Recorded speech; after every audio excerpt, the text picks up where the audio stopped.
Yo, what is up, Cowboys Nation? It's your boy J Tuck, CFT, DMV, and we are cover three. We are back. It's been a minute, right? A lot of people's been asking us, Demon, what's up with cover three? A lot of things have changed this football season, but we decided in the group chat, like, yo, we got a lot to talk about, man. So y'all know the flavor, man. Y'all know the deal. Go ahead, subscribe to their channels across the board, share the content, like the content, let everybody know that we are live because we about to dive into today, man. So DMV, I'm gonna kick things over to you, my dog. And let you kind of explain some things. There's a lot of questions I was getting asked out there at the game. I was like, bro, don't ask me, ask DMV. Yeah. So am I clear right now? Y'all can hear me good?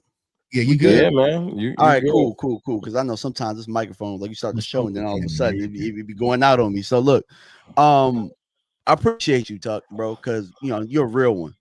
And I appreciate all of the real ones that really understand what I mean when I said, like, all right, I'm done with the fandom. I'm done with being the Cowboys fan and all that type of stuff.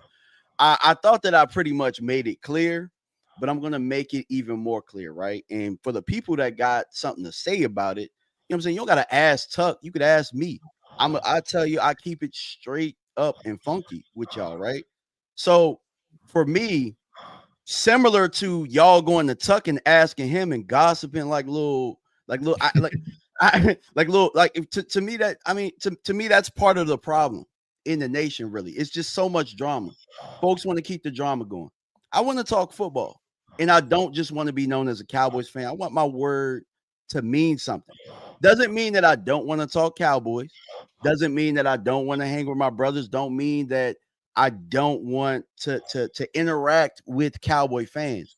It just means that I want to broaden my horizons and do bigger things. You know what I'm saying? Like, I see where Jerry Jones and his organization, they really gaslight the fans. And for me, something hit me that day. It just wasn't right with my spirit to where I realized that, I believe in God, and I feel like God's message is, hey, you can push a bigger message to football, but your bias being a fan, it might not mean your words might not be as strong. So now when I give opinions about the Cowboys, it's not me just being biased or wanting to be right about a player. Like, for example, I was wrong about Javonte Williams, and I'm putting out a film session after this to talk about it. But in actuality, really, I just want to be able to communicate without there being super fandom or big feelings or emotions. I just want to get rid of the emotions and just talk football. And that's pretty much it. You know what I'm saying? It's cut and dry. If anybody has a problem, my DMs are open. You know what I'm saying? I'm still interacting with people. I don't have a problem with nobody. So that's pretty much it.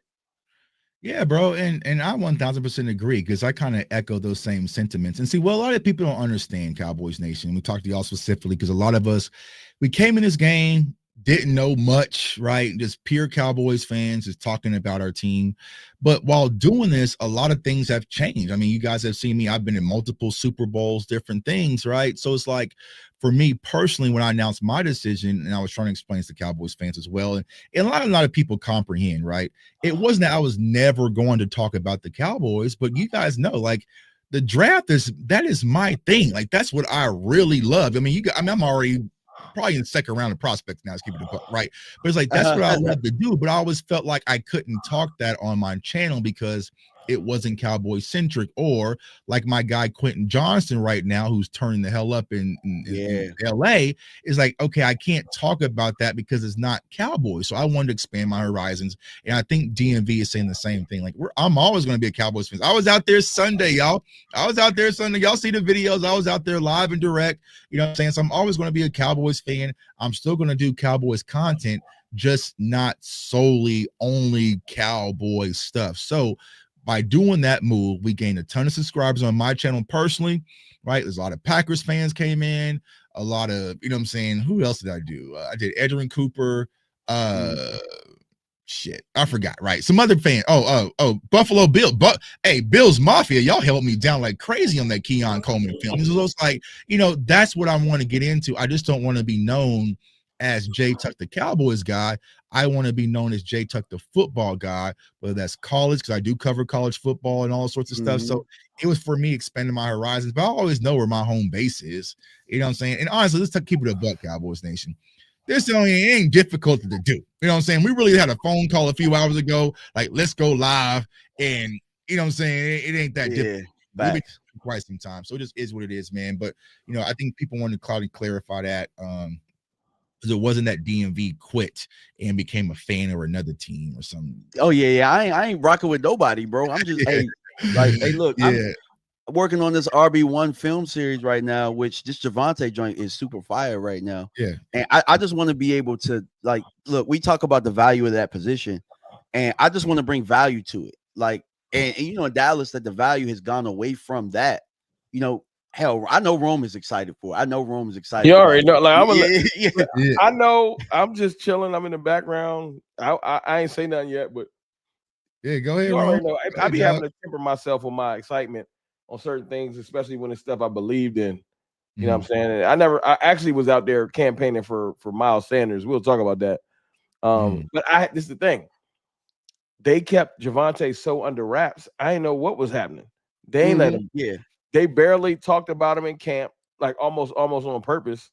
And then they all of the media thing was like, I think Miles still got some burst to him. It was they never said nothing negative or good about Javonte. They just was like, yeah, he here. Facts, bro. Yeah. But when he didn't start a game or suit up at all, it was like, for real, bro. It's like you got to believe what you see, and it's like we didn't see anything. Facts. Yeah. I think for me personally, like, was I sold on Javonte Williams? Yeah, I feel like he was going to be better than what we had last year, right? He was going to be an upgrade. Is he surprised me? Probably I would say no. But I always had him as my RB1 because I knew just to follow the money, right? So like Ron was saying, when they hit him for a little bit, he was over on the sidelines eating sunflower season in preseason. I was like, okay, he's our RB1, right? So he has run well. You know what I'm saying? I'm excited to see your film session that you got. But Ron, talk about things that excite you. So what are some things, right, at 1, 2, and 1, right? Is my record 1, 2, and 1? 1, 2, and 1. 1, 2, and 1. Right, it's like a boxing combo. What excites you right now when you watch the Dallas Cowboys team this far? You already know it's Dak Prescott. We ain't got to dance around it. It's the thing I've been defending since I started this channel. You know what I'm saying? And I don't care. Like, you get all these, you a Dak sexual, you a Dak defender, you get all people want to be derogatory when they wrong. Instead of giving you some type of factual evidence as to why they don't like Dak Prescott, they want to try to degrade you and disrespect you. Right. But I don't have to disrespect you back. I know on Sunday when you see him getting busy and he in his bag throwing fadeaway 50-yard passes and hitting Jalen Tolbert while leaning backwards, I know it burns you up inside because your ass a hater. So I don't really got to say nothing back to nobody.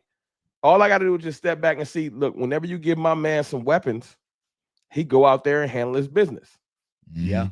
Every time they give him some weapons, I got my joint reversed too. My damn camera, the CFT reverse. I might come back in. But it's throwing me off. I'm like, why hustle read like that? Yeah, man, it's just so much hate that comes along with being a Cowboys fan, which might be why DMB don't want to hang out with y'all no more. But anyway, but seriously though, it's just it gets toxic. I just have gotten to the point where I know how to navigate it. And to be honest with y'all, secret that's not really a secret because I've said this before. I don't even have my notifications on for my phone because it's too much toxic stuff that I don't like to give people direct access to me. So a lot of the Twitter stuff, sometimes I'll miss messages. I won't respond. It ain't because I'm being rude. It's just because I got to protect my mentality some way. Right. You know what I'm saying? You sending me a negative message at 3 a.m, you going to be talking to yourself because I ain't going to see it. You know what I'm saying? I need to take Rome's advice. You know what I'm saying? I need to take Rome's advice. But y'all know we've had this conversation. Can't leave the streets alone, bro. You ghost. That's what I'm saying, bro. I'm that athlete that became a pro athlete, making millions of dollars, bro. I'm still outside in the hood, just out front till 3 a.m. You know what I'm saying? Just I need to leave them toxic ass people alone. But I don't look. Lighthearted trolling is fun thing. when you verbally disrespect a person, that's the Right. stuff I can't get with. Lighthearted Right. trolling is like what I do to Eagles fans. I hit that bee's nest every day with a Right. baseball bat just Right. because Yeah. they always trolling us. We're Right. 1-2-1. We're third in our division. We should not be a topic of discussion for the person that's 4-0. Right. But ever since that game on Sunday night, every time I go on Twitter, all Eagles fans is doing is talking about us because you're nervous. Because you're like, Mhm. they How hung are with they the doing Packers it? like that. Y'all ain't talking about the Commanders at all. They the second Right. in the division. But Right. Yeah, the thing is, you can see your fear. You're like, we like the Cowboys. I'll give us this. We might not be completely right, but we like it's October. This is apropos. We like Mhm. Michael Myers, bro. We like Jason. You be trying to get rid of us, and we might be dead, but we just sit up there like, Right. He's y'all still thought we alive. was dead after the Bears game. Like, oh, it's a wrap. And Right. then you see how we play the Packers, and you're like, this won't go away. Right. Nope, we still we still Right. around. With no CD Lamb, no Tyler Booker, no Cooper Beebe, Just- Micah Parsons on the other Hey, side of the field. Trayvon sometimes simple Diggs. is better. Sometimes Right. simple is better, bro. But see what hurts their spirit, because I had this. Look to the NFC East roundtable. Now, for those of you that know, every Tuesday at 5 p.m. Central, I do the NFC East roundtable. Got to pull up Cowboys Nation, but I can take these Eagles fans and Commanders be fans. getting drowned out in the comments, bro. I be trying. It's just too easy. It's just too easy, right? Because when they had the NFC East rankings, I had Dak Prescott #1, and all they was trolling. They was calling in. They was all on my Instagram. This and that, all it. But now they don't got nothing to say, right? And it's because of the reasons that I stated. Dak Prescott is the elder statesman in the NFC East. He's seen it all, y'all. Like my quarterback, and it's a gift and a curse. I will say this. Yeah, He bro. is offensive coordinator proof. It doesn't matter if it was Jason Garrett. It doesn't matter if it was Kellen Moore. It doesn't matter if it's Mike McCarthy. It doesn't matter if it's Brian Schottenheimer. Dak has really only in his career had one season where you're kind of like, and that was the interception year when he led the league. Besides that, Dak has They still was been winning.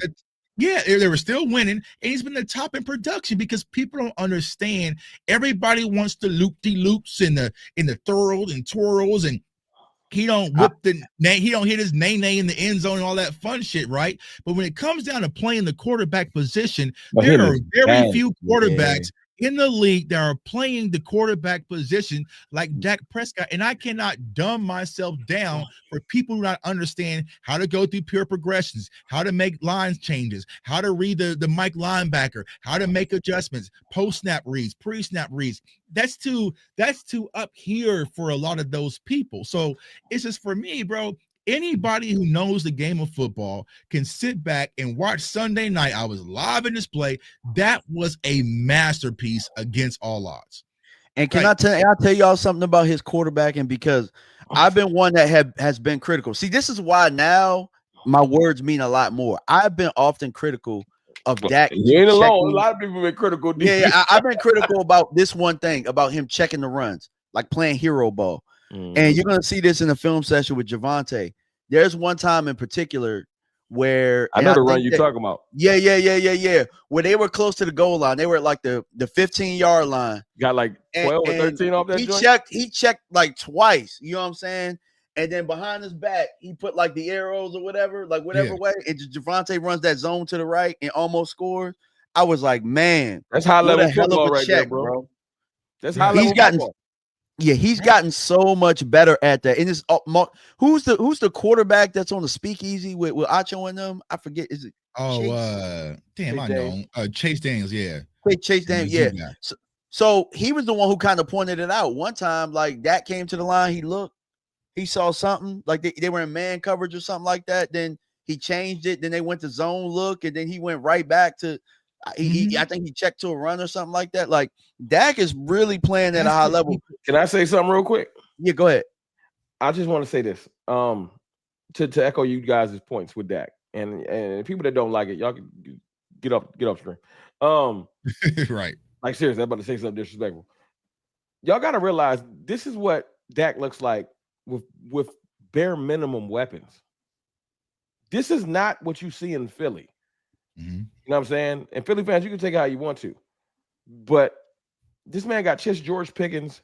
He got the shell of Jake Ferguson. We still waiting to see him come back to what we thought he would be. We got a touchdown. We got a running back, although having a great season, the league threw him away. Yeah. Even Cowboys fans threw him away because y'all wanted to stop. I mean, they threw him away. I'm gonna ask the question, Ron. They Jadon Blue. It's supposed to be Jadon Blue and Phil Moffitt season. Right. The Cowboys fans threw him away. They overlooked Javonte Williams. My point is, yeah, you're right. And I'm watching him go out there and have a master's class. That's why I'm excited about it, because I know the circumstances. There was no CD, and everybody said, well, he can't play without CD. I also remember when he couldn't play without Dez. I remember when he couldn't play without Amari, and you're starting to realize there's a theme.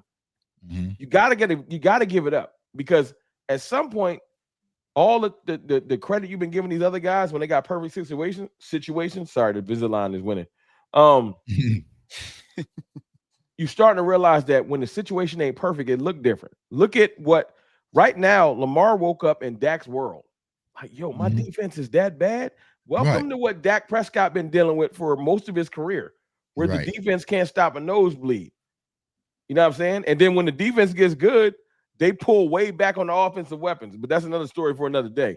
My point is, when it's perfect, do y'all understand what it would look like if they just threw money at it? Because I'm watching them make water out of wine. I'm trying not to curse.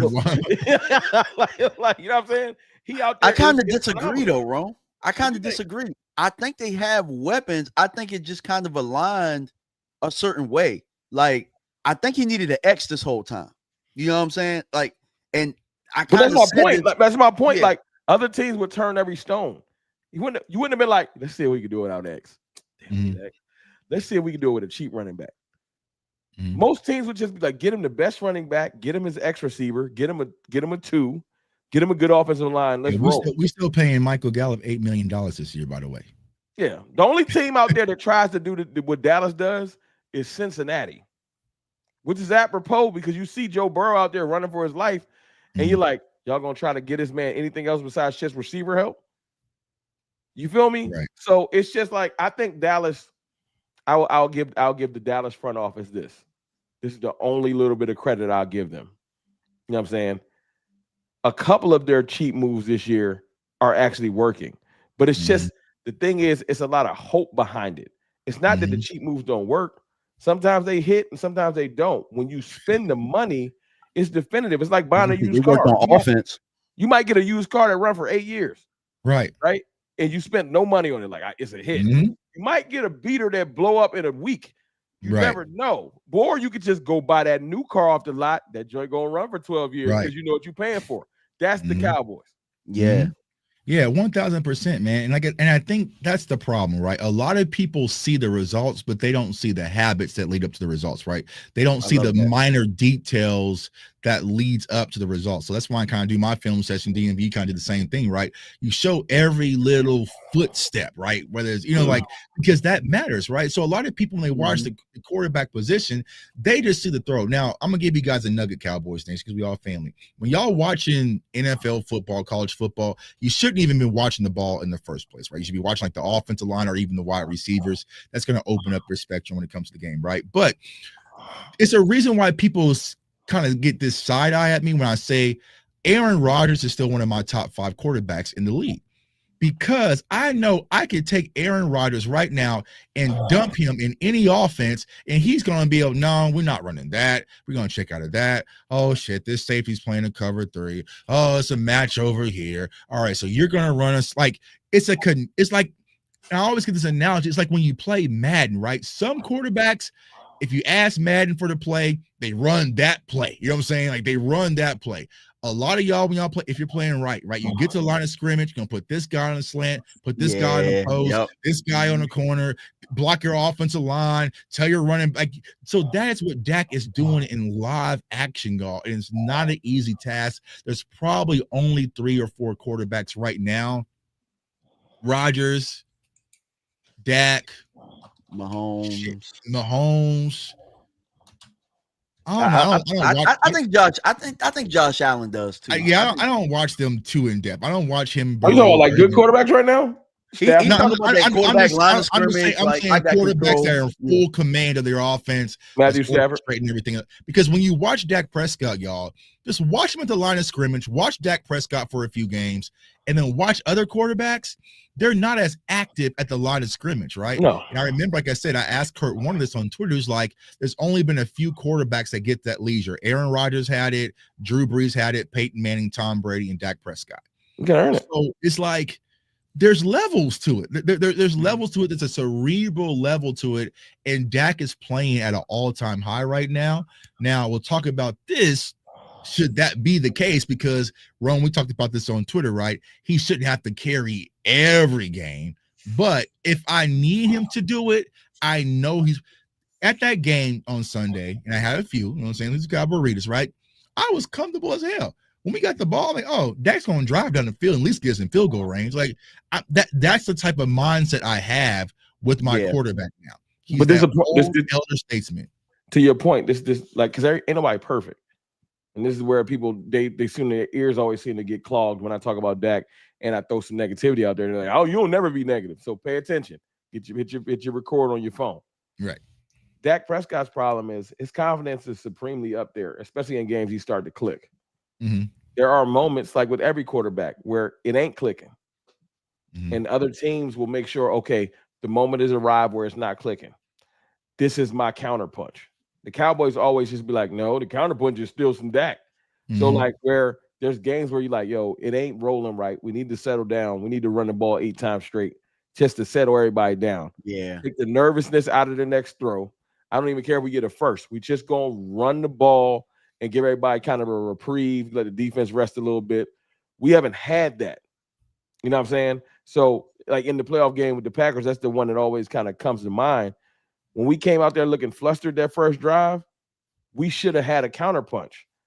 But it's not just because of the coach. It's because of the culture. Jerry is already beating his chest. Look at my quarterback. Look at who I paid as we speak.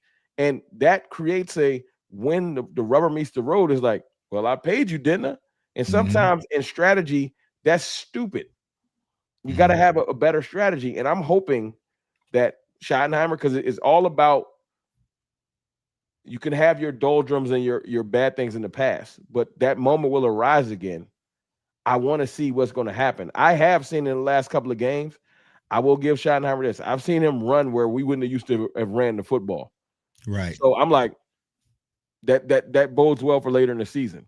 Now, go ahead. Well, I was going to ask, I kind of feel like how things are going right now is not going to bode well unless they give Javonte some help.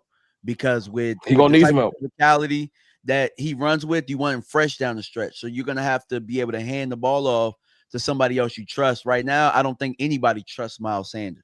Well, DMV, I was gonna say, so what's hell the no, I don't trust Miles. I'm gonna just be real. No solution with that. I think the solution is you probably got to move to either get a back or me and Foots was talking, right? And if you don't trust Jadon Blue, then you gotta see what you got in Phil Maffa. You got to see that. I think with some of the holes and how this offensive line is playing and doing a lot of the gap scheme stuff, like they're actually running a lot of the same things they ran last year. It's just you could tell with Clayton Adams, they're coached a lot better. So they can add more bells and whistles to it, lots more motions and stuff like that. But with how tight they're pulling, with how they're getting their double teams and stuff, Phil Maffa could definitely be more than serviceable with what they're doing right now. If they don't trust Jadon Blue to know the playbook, they don't trust him at all. Let's speak as the Dallas veteran connoisseurs that we are. We know that we won't sniff a trade until they confirm that Blue ain't good. So we need to be praying he gets on the field so we can see. Well then, yeah, and also y'all, they just confirmed. So it was not Revel, it was Kalen Carson and Jonathan Mingo who's been pulled off the IR. So they still got Phil Maffa on IR. So it sounds like the only option right now is going to be Jaden Blue.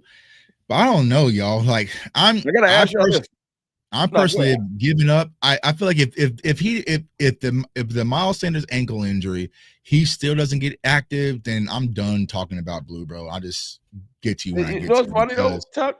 I don't even think it's athleticism. It's not that. I don't think he got it up here. I don't think the coach. He got to grow up, dog. He got to grow up. Here's why I don't think it's up here. It might be something as far as maturity, because here's That's what what I'm I meant. saying. My fault. Yeah. Well, I'm saying, like I know a lot of people think he doesn't understand the playbook, right? Which I understand that he might not get the playbook. It has to be something else, and this is why I would like a clarifying question, because as athletic as Jaden Blue is, he is your 5th round pick. He's not on special teams, bro. He He can't return kicks, bro. He can't return kicks. He might get a shot this week because Turpin might be got hurt. an ankle. Right. So I'm saying, so it has to be something deeper, because you ain't gotta know the playbook for special teams. You see what I'm saying? So it's like, that's what's concerning me. Is like, bro, they rather have, they brought up Jalen Marino Cropper, made him active, right? And they even had Jalen Tolbert returning kicks. That should at least be the bare minimum for Jaden Blue, is returning kicks. You know what I'm saying? Like the next 2 games in my thumbnail title, y'all hit that like button too. Hit the likes, man. Yeah, likes. Appreciate you, Brandy. These next 2 games is season defining, and I know people are gonna be like, "What you mean it's season defining?" Because it's 2 lesser teams. That's my point. Got to get the win. We played the Packers and the Eagles tough because the world said we couldn't. So I will know more about this team. What's up, Angie? I will know more about this team. Excellent point, bro. For when we play teams we supposed to beat. I know now for a fact when it's a team we not supposed to beat, they're going to get up for it. They've shown evidence. They're going to get up for it. They got up for them 2 games. The 2 games we was not supposed to, we were supposed to win. We was playing with our food. So now I got a tough question though. And you know what's crazy about that, Rome? And it sounds weird, right? I was more confident going to Dallas this Sunday with no CeeDee Lamb, Tyler Booker, and Cooper Beebe than I was when we played the Bears. Like, it was crazy because it's that mentality where we get comfortable, and when everyone starts singing our praises, 0-4 Cowboys, like, that's why I'm like, no. Remember they murdered me? I said this is a trap game. Bro, what are you talking about? I was like, bro, this is when we fail. Yeah. So I don't know. And I didn't want to call it a trap game because you just got out a close one with the Giants. I felt like you can't call it a trap game when the defense is just this bad, bro. The defense, every game is going to be a trap game because they can't stop no damn body. That was killing me. It was I think we was 0-1. We was 0-1. I was like, trap game, the Giants. Scott was like, what the hell is you talking about, Rome? I was like, no. I'm saying we're about to overlook the Giants because all week they've been praising us about hanging with the Eagles and went out there and got in a dogfight. So I'm worried about this week because the Jets, they lost. It's the perfect setup. Braylon Allen hurt, you know what I'm saying? And the Jets ain't really been able to stop the run. So we about to walk in here and think we can roll our blue helmet out there and the Jets going to bow down. It's a noon game. I think Dallas going to beat the hell out of the Jets. I don't know why. I think they can. But you know Aaron Glenn about to give his team the best speech of his life. He about to be like, listen, y'all want to get on the map? This the team to beat. Because if y'all beat the Cowboys, we be getting people paid. They talking about paying Romeo Dobbs. Mm-hmm. We'll get you a bag. You do have a good game versus us, you'll get right. Ask Jordan Love. Let me see. What is Vegas saying with this? These next 2 games we got Jets, Panthers. Right. If we play with our food, I'm gonna know we're gonna be playing with our food all year. And see, and these are games like us. Go ahead, DMV. I was gonna say, but Dak has Vegas got the Cowboys right yet? I don't think they have.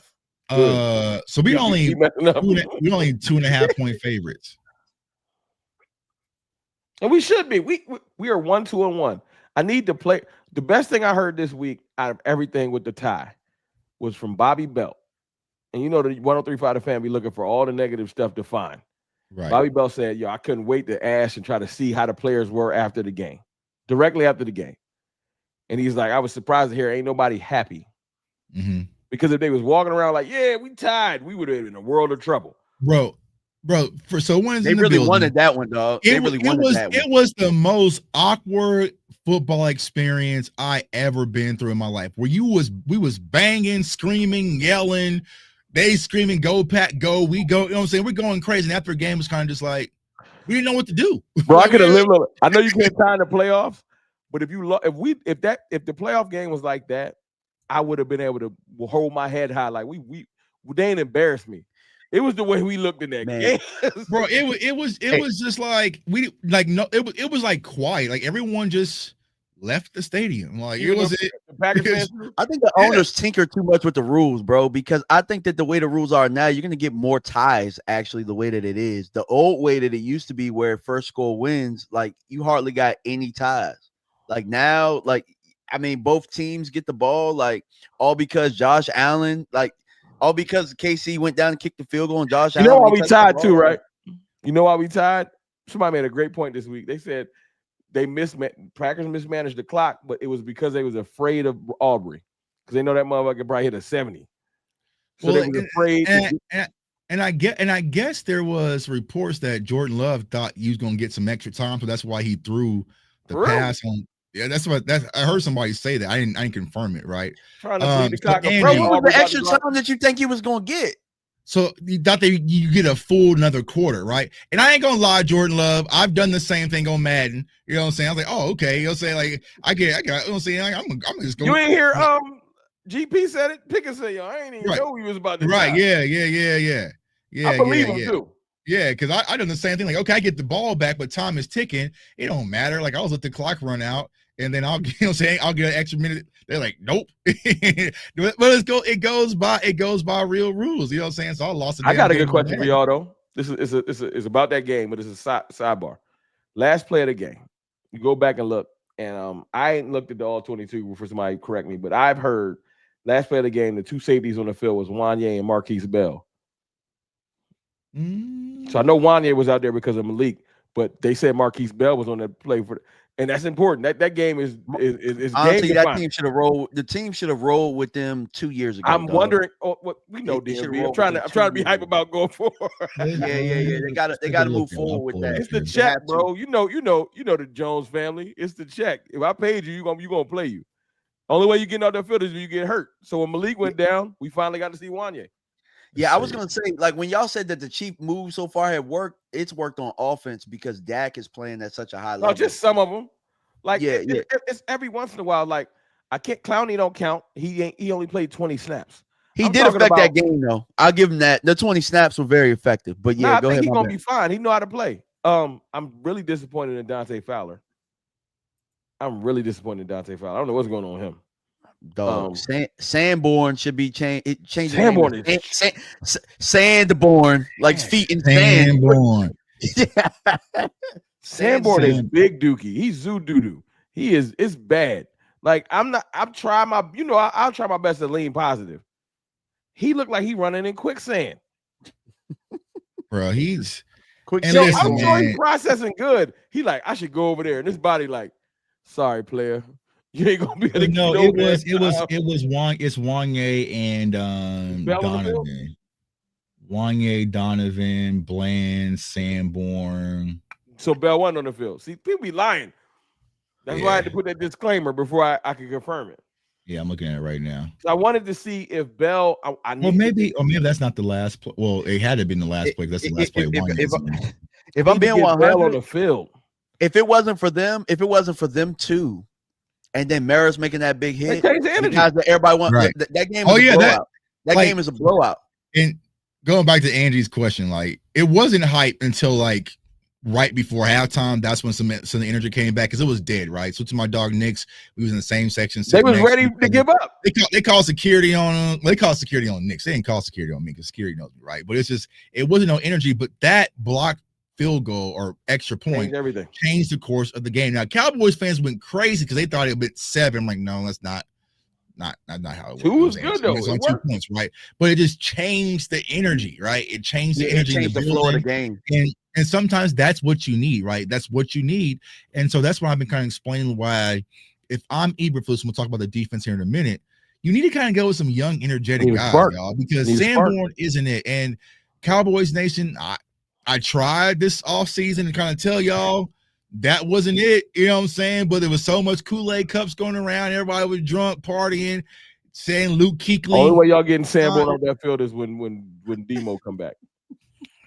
Bro, I can't. We will not last with Sanborn out there all the way until Thanksgiving. Because people ain't even started exploiting them yet. They doing it on accident. Yeah, well, yeah, he's missing tackles. I mean, of course, he leads us in tackles, right? But he's just not. I mean, the Ravens just called Eric Kendricks. He said, "No, I'm not going to the practice squad." I mean, I don't know, bro. It would be all hands on deck. Nah. Say we didn't know he was that slow. Yes, bro, he was that slow in Chicago. I didn't know. Jack Sanborn is doing absolutely nothing new in his career, bro. Like he's literally doing nothing new. This is who he was in Chicago. But the reason why Jack Sanborn fooled people is he one. studies probably really hard. He probably know the defense in and out. He looks like a linebacker. He Rudy. looks the part. He Rudy. Big neck, everything, right? So Rudy. he looks like an NFL linebacker, but he just doesn't. He doesn't have it. But he Rudy. It's all good. Hey, bro, that's the funniest thing ever. He's Rudy for real. Rudy was getting his ass whooped in practice. That's Sanborn in the game. Bro, this is my thing. Like, to go back to Tuck's point with bringing energy.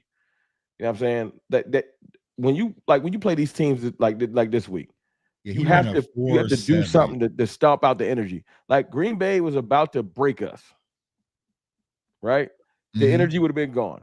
That 14-0, it would have been gone. It was that one play changed the energy. And then that George Pickens catch, you know what changed the offensive energy? They said, oh, we know he can do that, but you got to see it because it hadn't clicked all year. All the deep passes. So when he caught that, the rest of the offense said, oh, we got one of those still?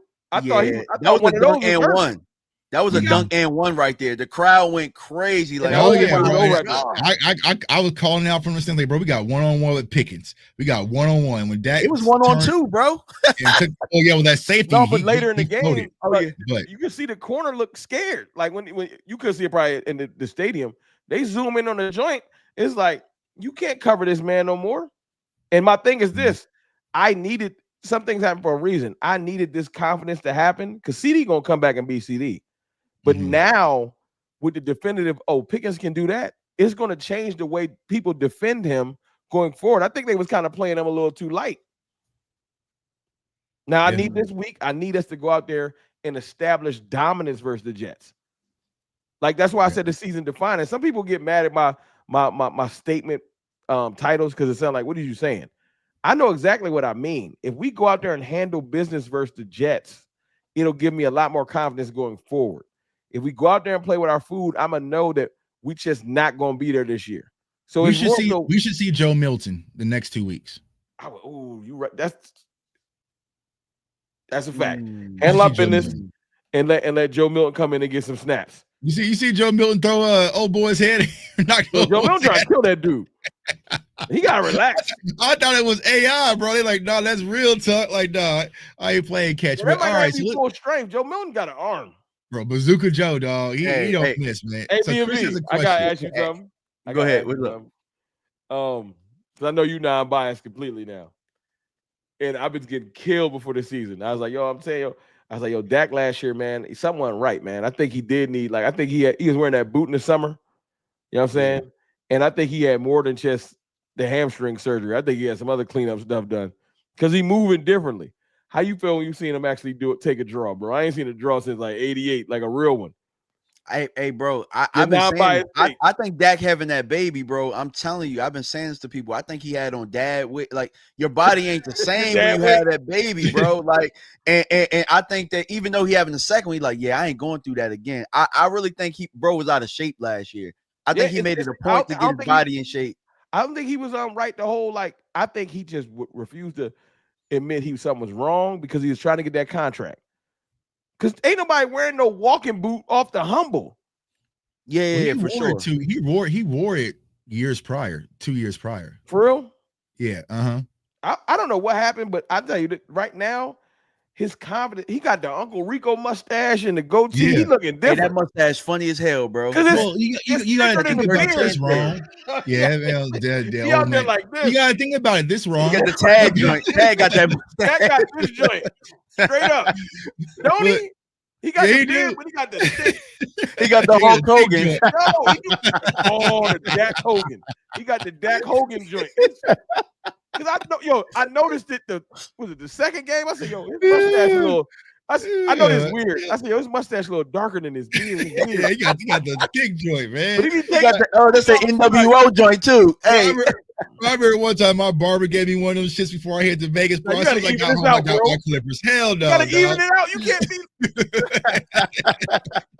You know what I mean? But you know what? He definitely on Dak. Yo, Dak Hogan, if he gonna play like this all year, he can beat Dak Hogan.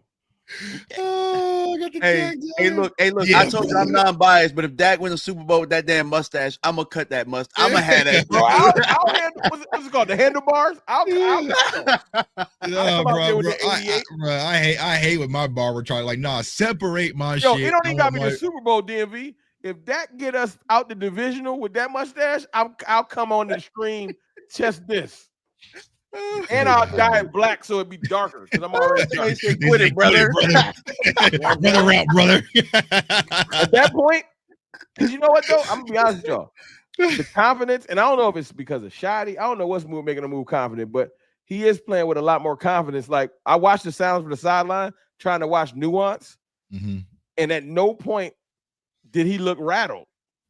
That's dope. Well, you got to think about this, Rome. It should have been previous year, but it's really Dak's team now.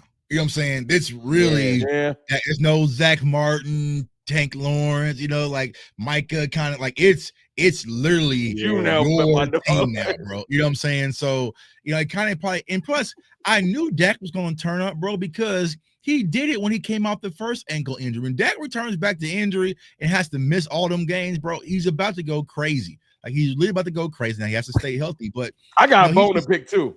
I got a bone to pick with Micah Parsons. Let me get the super chat real quick. I said, what's good? Maximilian $5 super chat. Appreciate you.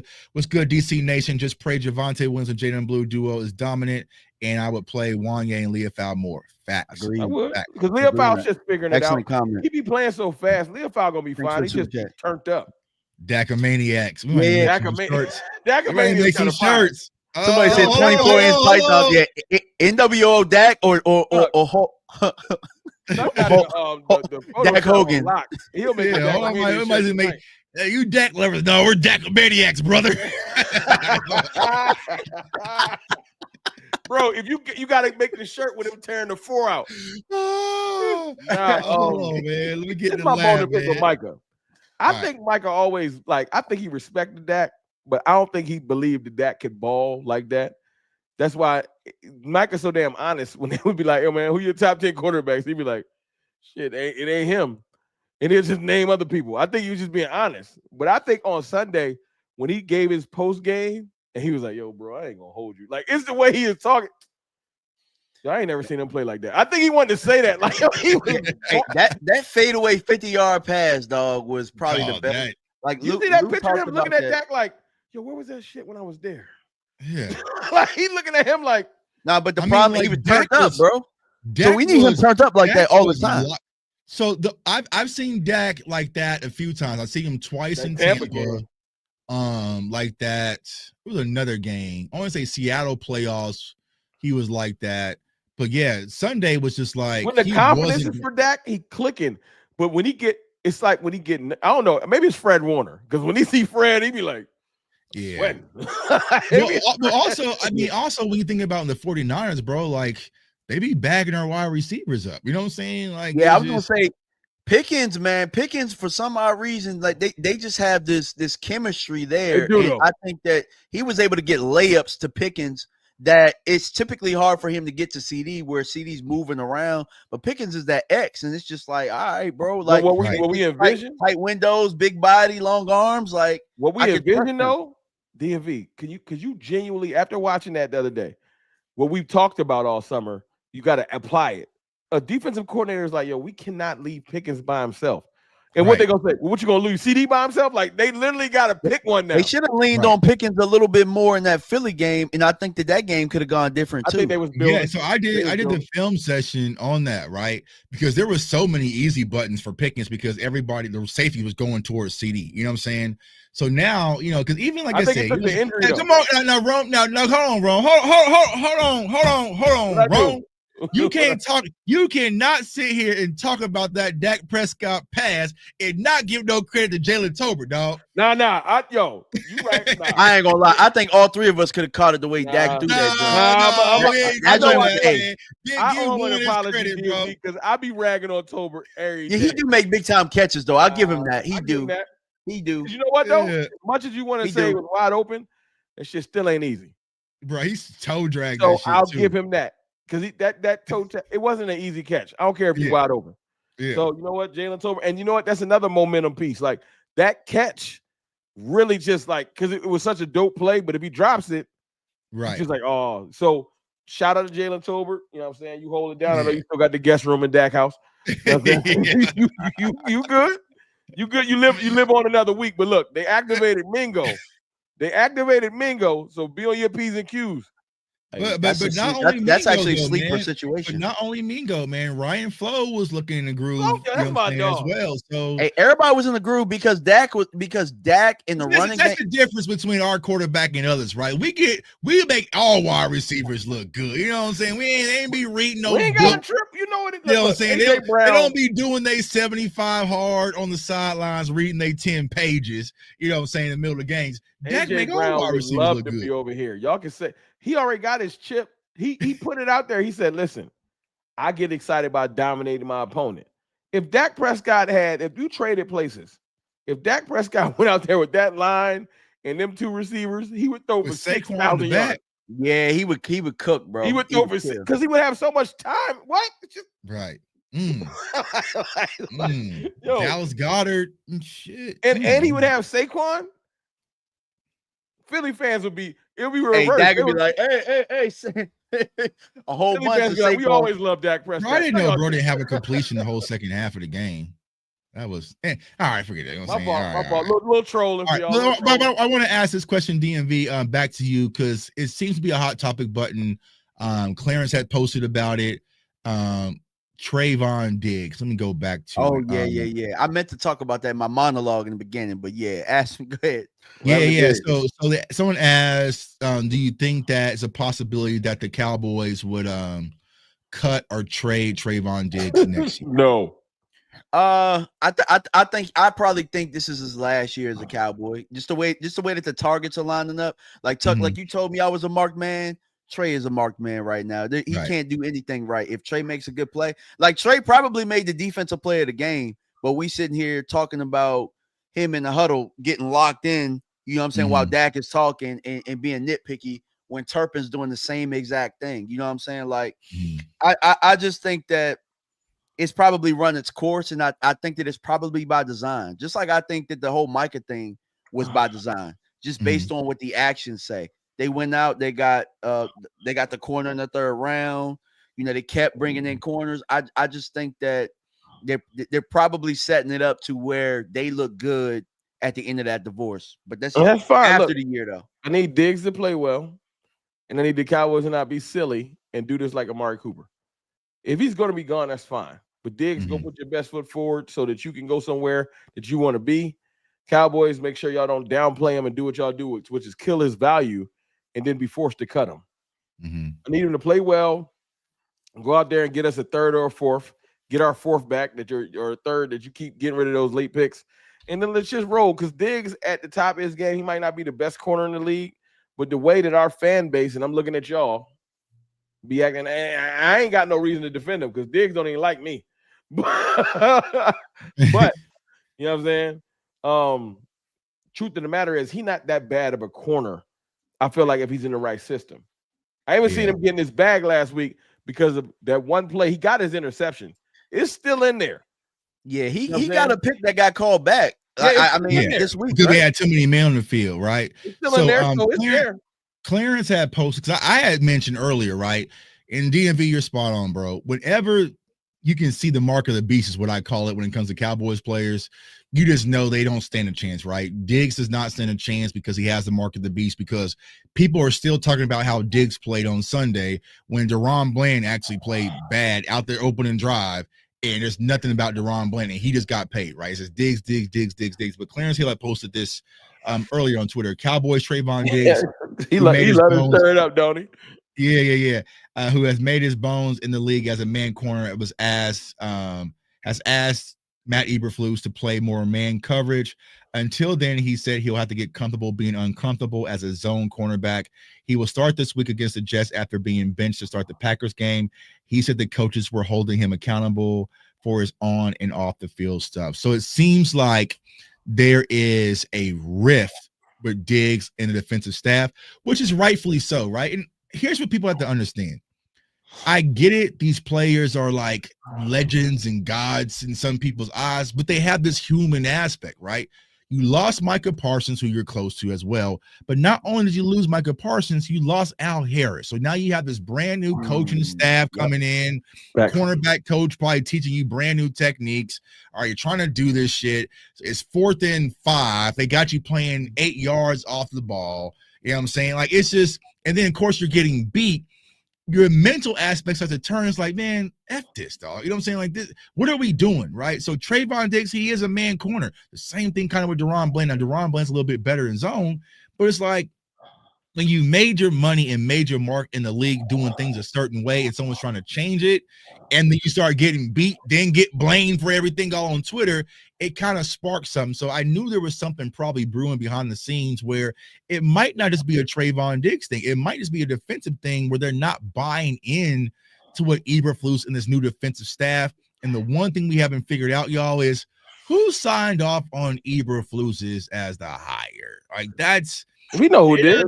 I mean, it's a little tough though, Tuck, because I mean, this is 3 coordinators in a row, and I think Dan Quinn is probably one of the ones where I think he came in and had an immediate impact. But when the other coordinator before him, Nolan came in here, looked like that. Hell, at one point, Rob Ryan came in here, looked like that. Them was looking weak last year. Came in here, looked like that. Like, I mean, I think it's an upstairs thing, bro, and I don't think that they give them the groceries that they need. Really, that's the thing. Now, echo that, DMV. It's you trying to make people cook with butter knives and plastic forks and no utensils, because Zim last year, until he got out there and publicly complained, he didn't have what he needed. Yep. Right. You know, and like right now, like y'all saying, like, because Eberflus has his philosophy, like Zim had his, they're trying to. If he's saying that Diggs is saying, man, I'm a man corner, I can't really do this. You know what I'm saying? Basically, that's not my vibe. You know what I'm saying? A good coach and a good front office will try to help Diggs instead of just being like, hey, man, just figure it out. But right now, you got literally a that little tweet going out. Diggs don't want to see that. Right. You know what I'm saying? Why nobody tweeting about 6 and for 3-4 years in a row? Every time it's a breakdown and coverage, 6 is in the mix. Have we ever even gotten a Donovan Wilson interview? I don't know what pictures bro got. I don't know what type of relationship. I don't know who brother-in-law he is. They put a C on his chest. I don't understand it, bro. I just don't. But hey, they know he buns. It's certain players I don't even mind disrespecting.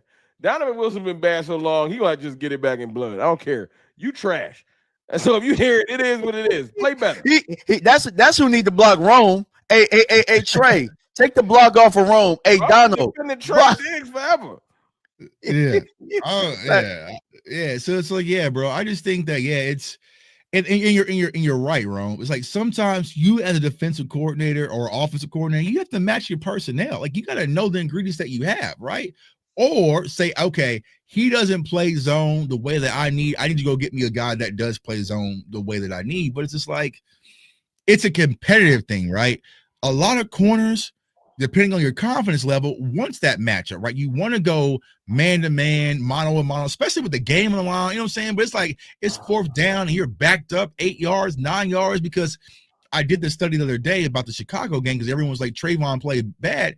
Besides the press slip, there wasn't nothing there. Bro, everybody can't be the Eagles. Everybody can't be the Eagles corner playing just zone, and then like when they got to keep it simple because the safeties are not playing well and the linebackers aren't playing well, so they got to try and keep everything in front of them. I think that's what they're trying to do. They're simple because the problem with that is, y'all, when you don't get pressure up front and you're playing zone, it doesn't match. So if you're going to play zone, you need to get pressure. If you're going to play man, then sometimes you can get pressure just based off of the back end, right? But it's like, if I'm going to give you time in the pocket and all this space and time to throw, we got to eat that up. That's why Caleb Williams looks so comfortable. They say Eberflus' system is vision-based mainly.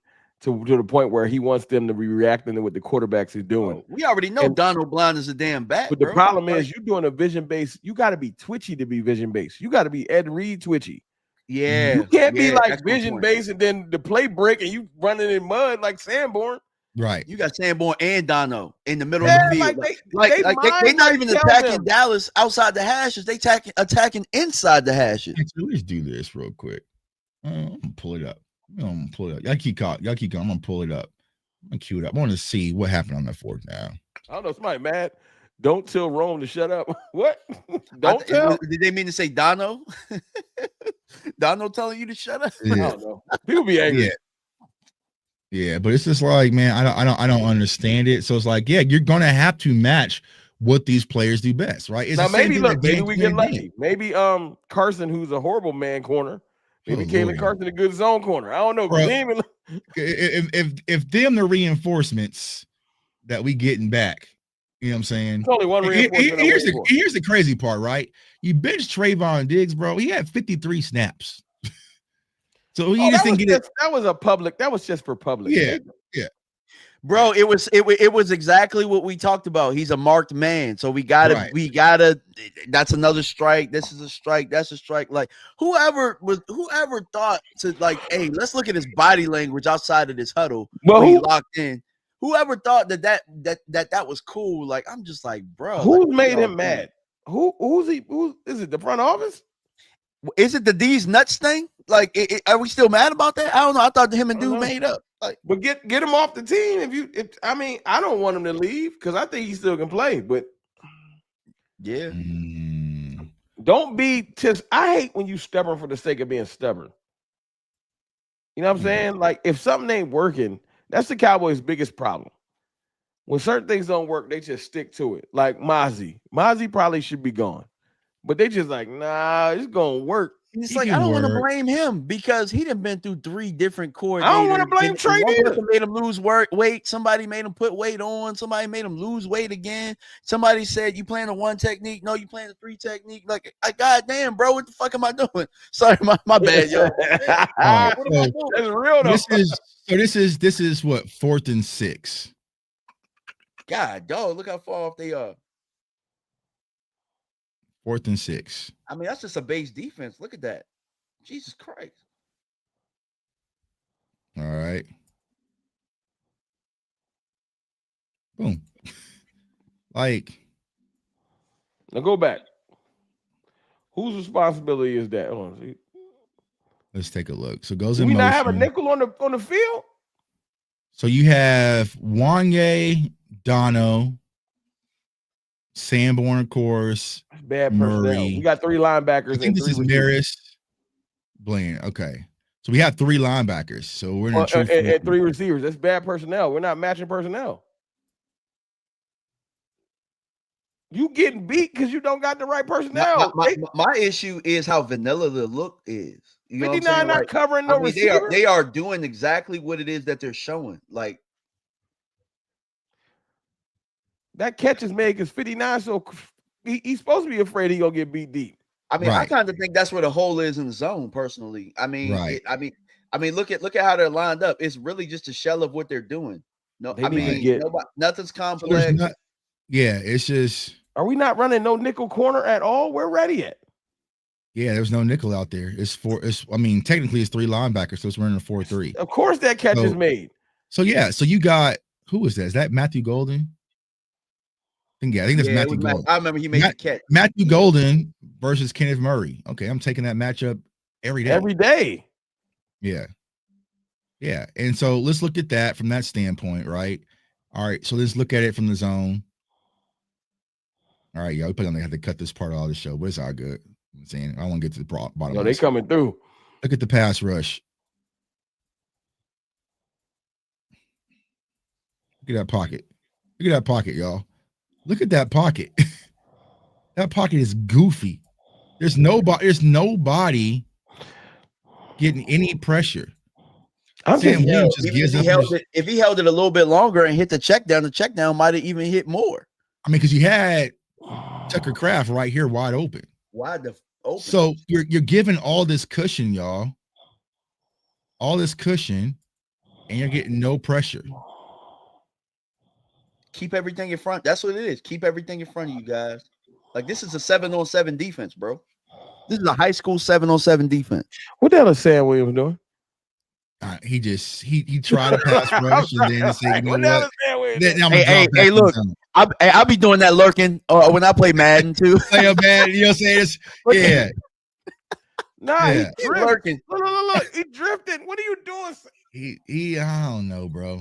But even if Jordan Love didn't go here, Tucker Kraft right here is wide open. You know what I'm saying? It's probably, but it's like, yeah. So that's the problem, y'all. It's just they gotta play like that because they just don't have the personnel in the middle of the field, bro. Like, I mean, so they just kind of keep everything in front. Nah, they being stubborn though, DMV. There's nothing wrong with running zone. The Eagles run primary zone. There's teams that run zone and run it well. It's not players. It's the fact that you don't want to match personnel. You're afraid to do substitutions. Right. You can get caught out of. You can get caught out of. That should have been a play where you had Marquise Bell down there playing big nickel. Yeah, at bare minimum. Right, because it was 4th and 6. That was the overtime. But you know damn well if you got 3 linebackers on the field and they got trips. Right. I'm about to say linebackers that haven't shown that they're good in coverage at all. Right, they're not coverage guys. They had Shamar James out there. So wait, no, so they had Shamar James. Yeah, Shamar's in the middle. Kenneth Murray and Kenneth was playing with the Will Maris. Yeah, so no, he had Shamar playing the Will, Murray's playing the mic, and then Murray's okay. Is the way it was lined up. Yeah. So, but yeah. Well, I mean, all right. Look, at least Sanborn went on the field. Right. Yeah. I mean, when your standards get low. Hey, I wonder if Dak like grabbed him by the back of the neck, like, bro, you out here. Come sit by me. You know what I'm saying? Hey, you know what I'm saying? We used to do something sneaky in high school. We used to hide people's helmets. We didn't want to go on. I need our defense to bare minimum get to. I ain't gonna even say. Can we get to like above 32nd? Like, why we gotta be 32nd? Like, we that bad? Like, god damn! Like, we can't get to like. Hey, before DQ, do you realize that's always been what you've been asking or requesting? It's like, can the defense just be middle of the pack? Or right. In 2020, I would love 2020 was historically bad, like NFL history bad. Yeah. Yeah. I don't know. I just want us to. So I think it's upstairs in what they want to see in their defense, and I think that they want to see deep touchdowns. but Gerald McCoy, your boy Gerald said it. I think they want to build it a certain way. We want a Charles Haley type, and we want this linebacker. And get rid of that shit, bro. Like, I'm trying to play hero ball. Hold it and watch that little documentary. They gotta get rid of that, bro. Trying to build what we had in the 90s. Like, Jerry, sorry, bro. You did not build that. Like, you did not build it, so you don't know how to build another one. That's the problem. That is the problem. And that's what someone needs to tell Jerry Jones. If you wanted credit for orchestrating the dynasty of the 90s, why haven't you been able to do it again? It's kind of like my favorite boxer in the 90s, Roy Jones. Like, you still fighting, dog? You out here, you got knocked out 9 times. Like what we doing here, bro? Like, I mean, that's essentially what it is. I think that, like, Roy got caught with Balco, so then he's trying to prove to himself that it wasn't that. And I think with Jerry, he's trying to prove that it wasn't just Jimmy. You know what I'm saying? But everybody knows it. Right. So how y'all feel? Teams in the 90s had accountability. Facts. How y'all feel about let's because I know I might not talk to y'all, like might not do a cover 3 until after this game. We're gonna zero on the Jets. We ain't good enough to be talking 2 teams in a row. So the Panthers are safe. Right. Let's talk about the Jets. Mm-hmm. I know DMV already said he feels like we should dominate, but realistically, how do y'all see this game going this week? Because I really do feel like this game is important as hell, and I know everybody's gonna be like, "But it's the Jets," and I'm a firm believer, I don't care how much Kool-Aid I drink. We're 1-2-1, and until that 1-2-1 look like 5-2-1 or something like that, we all need to pump our brakes until they can prove to us that they can beat a team like the Jets. Because we haven't had a dominant win yet this year. Right. We got 1 win. But you feel me? You feel what I'm saying? Like, I want a dominant performance versus a team I feel like when you stack up, even without CD out there, we should be able to handle them up. They got a poor run defense. Braylon Allen just went out, and their biggest weapon is going to be the quarterback scramble. Eberflus, quarterback scramble. Yeah. I kind of feel like really it's the quarterbacks that need confidence that can sit in the pocket and throw. I don't know that I see Justin Fields sitting in the pocket, even though he needs that type of confidence. He's showing that he's a better quarterback. I just don't see him doing what Russ did, doing what Caleb Williams did, like the traditional type guys. And I mean, I just think Dak, the way that Dak's playing, if Dak can continue what he's been doing, I think he's just going to quarterback them to victory. And whether that means handing the ball off or Dak's been that good. So I just don't see that the Jets. You know how football is such a game of confidence. Like yeah, even a player that's playing bad, if he has a game or two where it's good, he'll even approach different situations differently. I need our defense to have 2 good games. Like, I'm not saying they're gonna hold them to 3, but like, can we hold a team under 30? Can we have a game where it's like, because I saw last week, this was pissing me off. I seen this week where the system was sort of working. We kept getting the Green Bay to 3rd down, and Jordan Love just kept converting. If we can get some, just 3 or 4, get him to 3rd and get him off the field, build some confidence over the next 2 weeks, then we could talk when we get to Denver. But I need these 2 games are slump buster. Not Denver, Washington. Yeah, these 2 games need to be slump busters for our defense. We need something. We need something. That's actually why I thought the Green Bay game was a must win, because I think if you win that Green Bay game and then you come in here and win those 2 games, I think you're on pace to, contend for the division. Actually, you're not that far out of the loop, and you already know you can play with Philly. You know what I'm saying? It's only a matter of time before Philly drops a game or 2 or 3, because Philadelphia has been getting by the skin of their teeth. I mean, they be. Never mind. I ain't gonna go down that route. I mean, there's an art to it, but at some point, you're gonna hit it. You're gonna hit over. Like, they're in a slump, but at some point, like, the ball's winning games on block field goals. I'll be like, y'all all right now. They blessed and highly favored, dog. That's what I'm saying. I ain't gonna get into them, but hey, Lori got. Never mind. They just blessed right now. Big leg drops. That. Hey, but see, and just like Cowboys fan Mayfield just said, right? This is why I am kind of frustrated when it comes to the Cowboys. He's right too. It's too predictable that we get up for the big marquee matchups, the pay-per-view events, but when it's time to just handle business, we just don't do it. Oh, you know what I'm saying? You lose to the Jets, the season is over, bro. That's my point. That's why when I say season defining, if we lose to the Jets, I don't care if we beat the Panthers. I'm not gonna care, because I'm be like, yeah, we not ready. Right. Like, and see, that's why me personally, I don't like the win is a win moniker. I hate when fans kind of say that, right? Because a win is a win when you're playing higher quality opponents. When you're playing low quality opponents, you shouldn't be like, okay, we struggle versus the Jets, and let's say we go into a double overtime victory versus the Jets, y'all. It's just gonna be and here's the scary part about the Jets. I think someone just posted, right? They got nothing to lose. They got nothing to lose right now. We should be hungry. Neither does Dallas, though. Dallas don't got nothing to lose either. They do have something to lose. I mean, they do, but it's a wrap. It's a wrap. But Freddie Vids, we should be desperate and hungry. We won 2-1. That's kind of where I'm getting at. They should. I kind of feel like Dallas got to be desperate and hungry, because they know they should have won that game. But see, the mindset the Cowboys have, this is partially our owner, right? Is that we'll be all right. We got reinforcements. Like, we'll be fine. We'll get CD back and get Tyler Booker back, and we'll get Cooper Beebe. Like, we're perfectly fine. So it's just like, you need to see the sense of urgency, right? This is why I hated last year when Dak was like, jump off if you want to. Bro, I need sense of urgency, bro. Every game matters. Our division isn't the same where it's just kind of us in Philly. Hell, Jackson Dart out here sliding a little bit. You know what I'm saying? So it's like, you got to get things moving a little bit and play with some urgency. And if we go out there, like you said, Rome, and fumble around with the Jets, I'm going to be disappointed. That's my point. Like, I know it sounds like I'm being hyperbolic. Like, what you mean season defining is so early?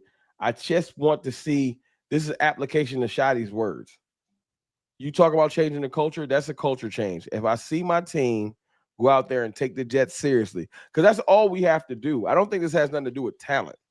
Mm-hmm. If we go take them seriously, we will dominate them because we're better than the Jets. You know what I'm saying? But I can't have Dak focus, Kenny Clark focus, like all the veterans, and then George Pickens go out there and start dropping passes because he had a big week last week. Right. I need him to be locked in, because if we go out there locked in, let's just say, let me just put a positive thought out there, because I it's power in the tongue. Paul. Let's just say we go out there and beat the Jets 33-20. That's a dominant game to me. Yeah, 20 sounds like a lot of scoring, but for our defense, right. That's lit. A shutout. You lit. Right. That's a shutout. Right. So we go 33-20. Aubrey hit like 3 field goals. We good for that. You know what I'm saying? And we score a couple touchdowns. You'll be like, okay. And then let's see us do it again on another 1 o'clock spot. I was going to say the 1 o'clock spot has been terrible for the Cowboys. That's what I'm saying. We do it 1 o'clock spots in a row. That Washington game, we get back to 4. I'm going to be more hyped. Yeah. Yeah. We need these two. These two are must wins, right? But it's not just must wins. It's must show that we're truly. We got to solidify ourselves. We got to. Yeah. Yeah. Because it's coming. We don't, bro. I'm dusting off PFF. I opened that PFF joint up last October. I don't want to have the renewal is coming up too in like 2 weeks. They're gonna hit me for 100. Damn. Cowboys don't make me have to start using it. Yeah, man. So I feel so. Do you think that DMV? I'm gonna start with you. Do you think this defense can turn the corner? How can they do it? I don't know if it happens this week, but I do think once continuity starts setting in, I do think that when Overshown comes back, it'll be a lot better. You'll have some. Can we? That's the one reinforcement I'm waiting on. Just him. Bro, it's not gonna happen, y'all. That's all we got. That's all we got. It's not, y'all. I know that's the miracle. I saw that's all we got. Bro. I'm saying it'll be better once it. You're talking about December. You're talking about December, damn near. But that's what it took. That's what it took for Mike Zimmer, though. Mike Zimmer, the defense was kind of and then I think that once they got continuity, guys started buying in, because we talked about that buying in. Trey fighting him because he's not buying into it right now, because he looking at it, and you just showed the damn film, bro. Like, bro, we playing a shell defense in a 7-on-7. I mean, any quarterback that made it past college could rip us apart. So they putting Overshown out there. Overshown won't be back if he's doing it smart. He shouldn't be back. Oh, they gonna put him out there tonight if they. They gonna put him on half a knee, man. They gonna put him out there on half a knee. They are. But see, the thing is, when we get to that point, that's I call it Murder Row, right? So that'd be after Philly again, right? That's Kansas City. Then we're gearing up for Detroit, Minnesota, Chargers. Like, that's when Washington again. So it's like, I mean, yeah, he could spark it, bro, but I feel like by then it's gonna be too late. But Maris will probably be playing by then, because at some point you got to play him, dog. You got to play him. He just has to grow up a little bit and start playing, making better decisions. He just got to dial it down a little bit. It's not that he's playing bad. It's just like, but right now, we got to realize our defense is not what we're leaning on. It's the same thing you said. So you said it a month and a half ago. Yeah, and it's come to fruition. Dak about to light this league up like a Christmas tree, and the defense just got to hold on for dear life. Right. You know what I'm saying? So some of these teams that you naming, I'm sorry, it ain't a quarterback on Minnesota that scared me. I don't give a damn who they walking out with. You know what I'm saying? I'm sorry. Like certain teams, Patty, that's Pat. You know what I'm saying? But some of these teams, I'm gonna just be like, look, it might be a shootout, but I'm gonna roll with my quarterback until I can't no more. It is what it is. Like I'm not giving who to do. Live by the 3, die by the 3. Call Rio and tell him what I said a month ago. Y'all crowning him too quick. You want to crown him, crown him then. Hey, I got a text message from Rio at 11:52 after the game, and he said, "Dak big time." So when you talk to Rio next time, ask him about the text. Huh? Yeah, because they was trying to just act like Dak was trash in the division. Dak's still the best quarterback in that division. I stand on it. Yeah. I agree with that. Hurts wins games, And if you ask, it's like it's weird, He bro. doesn't win games. Their team wins games. Yeah, bro. I know they win games with it, but he been doing that. He been doing that his whole life. Alabama won a championship off that way of winning. Like it's just, I don't know, bro. Like sometimes it can be Hurts ain't simple. block that kick and run that back. Jordan Davis did. I'm sorry. Like Hurts ain't do that. Hey, bro, maybe he's blessed. All right, like right, God maybe he's Yeah. lucky, bro. You know what I'm saying? But it's just like, and I'm not gonna knock Hurts, right? For the Philadelphia Eagles doing what they should do by putting a quality team around him, so he doesn't have to be a hero every game. But yeah, can we stop acting like he is the reason, bro? Like I'm with you. I could swap out 10 quarterbacks in the league right now and get the same results. I could probably put Cam Ward over there right now, and the Eagles would probably still be the top of the division. Bro, I give Howie all the credit. It's got to be a good quarterback though, because they've had some backups come in that can't really win. With you could Pickett couldn't. You know what I'm saying? You could do. Let's take out the top 5, right? Stafford would be fine over there. Yeah, Stafford. Dak would be fine over there. Who else is? Jared Goff would be fine over there. He's talking about outside the top 5. Yeah. Oh, Baker. Yo, I like Baker. Baker would be deadly over there. Jaden Daniels would be deadly over there. Yeah, I got him. I still got him. I love Jaden. I'm not saying Daniels not good. I'm just saying I'm not crowning him over Dak yet. But most people don't have him in the top 5. You could put Daniels over there. Daniels is great. I'm not saying that. So you're right. Shit. So it's like, yeah. Herbert. Oh yeah, Justin Herbert over there. Quarterback Jesus. Probably, man. Probably. Lawrence. You probably could put Bo. If Bo Nix can win games with the Broncos, you could put Bo Nix over there. Hey, you know who balling a little bit? Sam Darnold might can go over there and ball. Hey, shit, Daniel Jones. Yeah. Indiana Jones. Indiana Jones. All right. Yeah. Yo, you know what's funny? That's the point. Facts. That's the point. We just named half the damn league that probably could have some success over there. Right. But heavy is the head that wears the crown. If you got that much artillery, you can't have it both ways. You can't have all that and then get mad when you get scrutinized. Nah, somebody said Kirk Cousins. Nah, hell nah. Kirk Cousins. Hell nah. We're a little too far. All right. You can't act like you already the champions. We gotta get that up to you. Dude that won a Super Bowl MVP. You got that. But yeah, when your number one receiver is out here pouring his heart out to the media, I'm gonna acknowledge it. They got AJ Brown out that joint looking like Wale. Bro, he writing poems sensitive and writing poems. And so my point is, you don't want us to say that. Go out there and look like all those quarterbacks we just named. That's it. But they were good quarterbacks though. We ain't named them. Like I have to draw the line to some people. Yeah, I ain't saying like Michael Penix or something. Yeah, but what quarterback you know gonna have a whole half where you don't complete a pass? CJ Stroud too. Like that's my point, DMV and Tuck. Like people be like, you hating on Hurts, bro. What quarterback has the comfort of I can not complete a pass this whole half and we still gonna win? But I'm about to say, bro, he used to do that at Alabama, like on the biggest stage in the SEC. He would not, bro. He could not throw. He couldn't throw. I'm not saying he can't throw. I'm saying he just didn't though. He didn't complete a pass. He couldn't throw until he got to Oklahoma. That's how bad it was at Alabama. I didn't see him in the Super Bowl get wild busy. So it's in there, but he's so afraid to throw an interception, he don't let it go.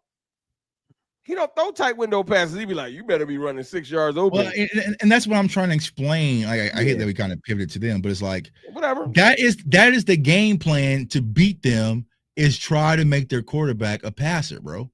You see what I'm saying? Like make him pass. Yeah. Keep him in the pocket, right? Stop the run and make him beat us. When you got 2-6 back there, that shit hard as hell to do. Yeah, that's what I'm saying. Yeah. I mean, 2-6 ain't even getting busy like that this year. You know how I troll a lot with the Eagles, right?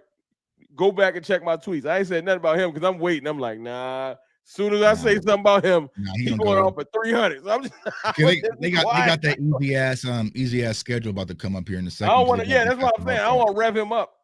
All right, so look at the injury report that we have here. Tyler Booker did not participate. I think I'm on that joint. Malik Hooker, CeeDee Lamb, Miles Sanders, Tyler Smith. Fuck. Hold on. If Blue can't get on the field this week, Sanders Turpin. And Turpin hurt.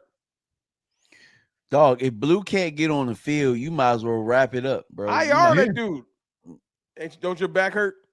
Yeah. So then you have Kalen Carson, who's activated. Diggs limited. Mingo activated. Murray, About Deron the Simi Blandon. Fuhoku blue. Remember, Simi was on that IR. Yeah, your ankle hurt, don't it? It don't. It do. Okay. Hey, Yeah. they might as well, if they can't get blue on the field, they should have just cut him, dog. Because I think you could have made him practice squad. Because I mean, hell, if y'all cut him, like, and he did dummy like everybody think, not dummy, but you know what I'm saying, like he's not mature like everybody else say he is, then you could have got him back probably more. I just want us to go get another back, man. Incredible. It's okay to go get a veteran back. Because even with Deuce still scrapped his way his rookie season on special teams. You know what I'm saying? Like, come on, dog. Hey, I Deuce don't still in know. Denver?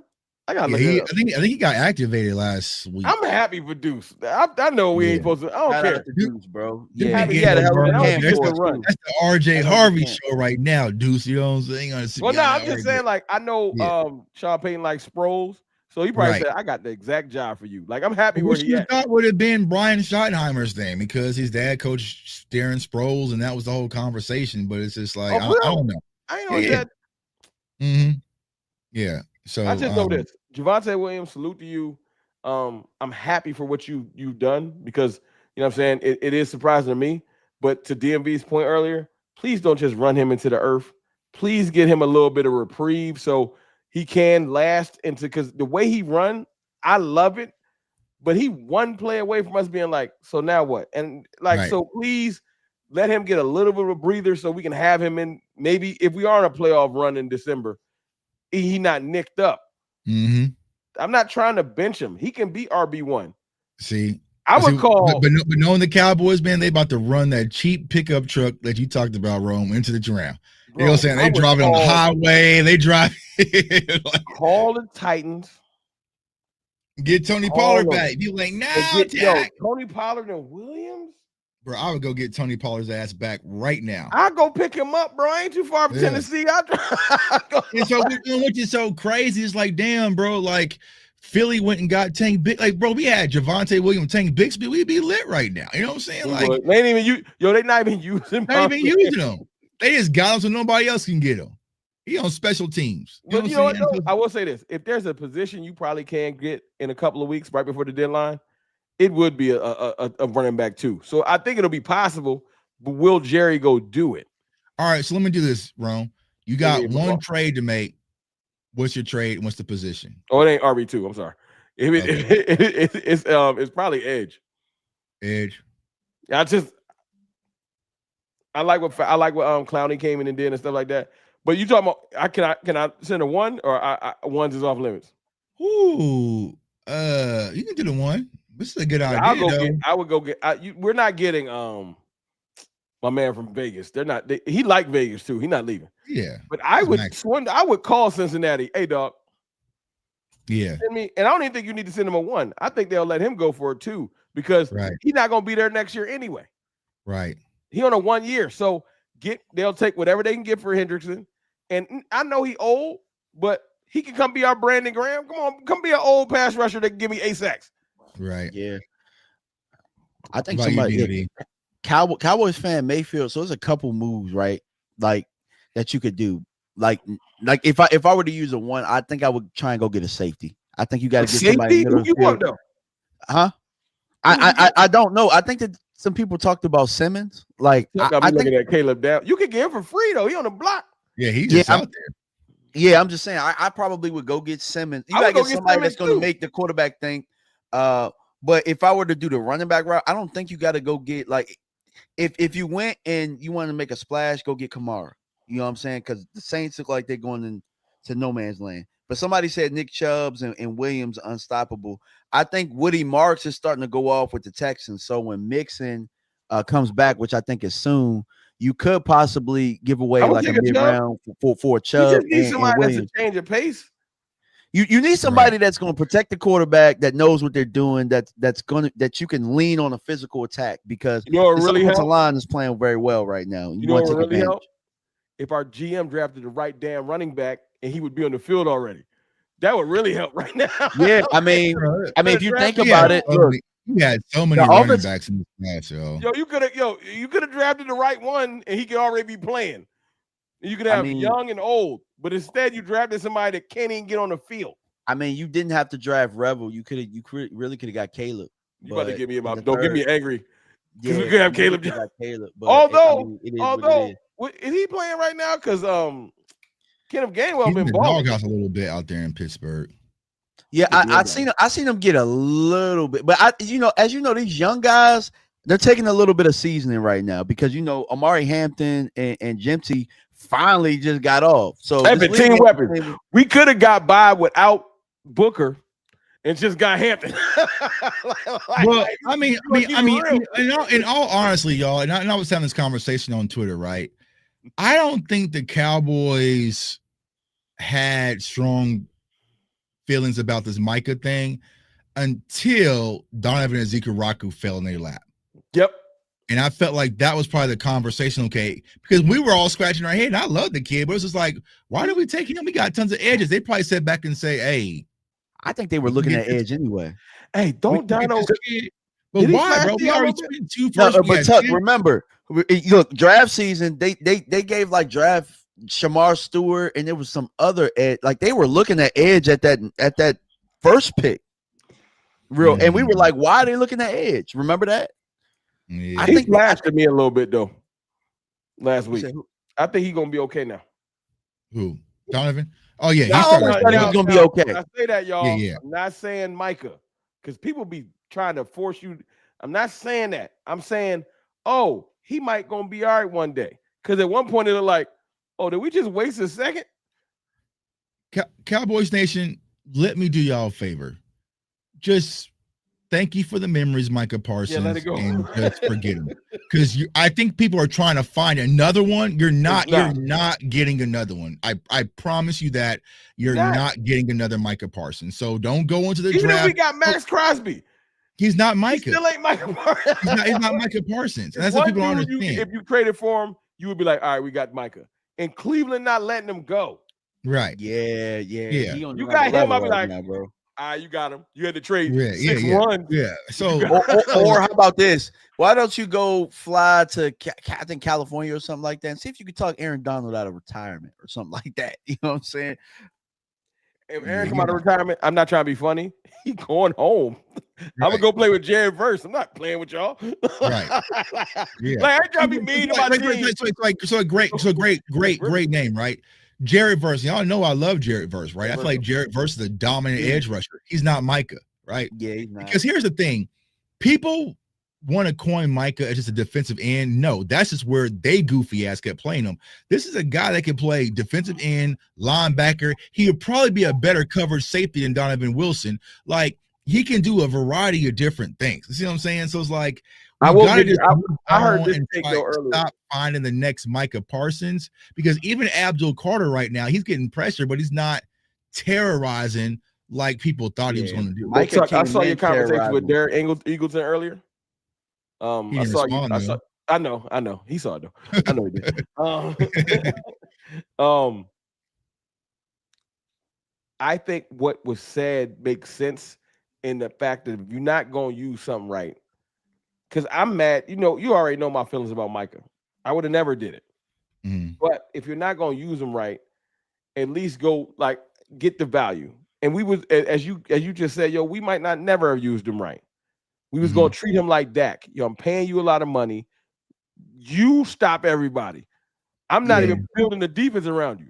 You stop everybody. And we would have just been mad because Micah would have always came up short because he wouldn't have Quay Walker with him. He wouldn't have Edgerrin Cooper with him. He wouldn't have never had that in Dallas because they'd have been like, I paid you 48.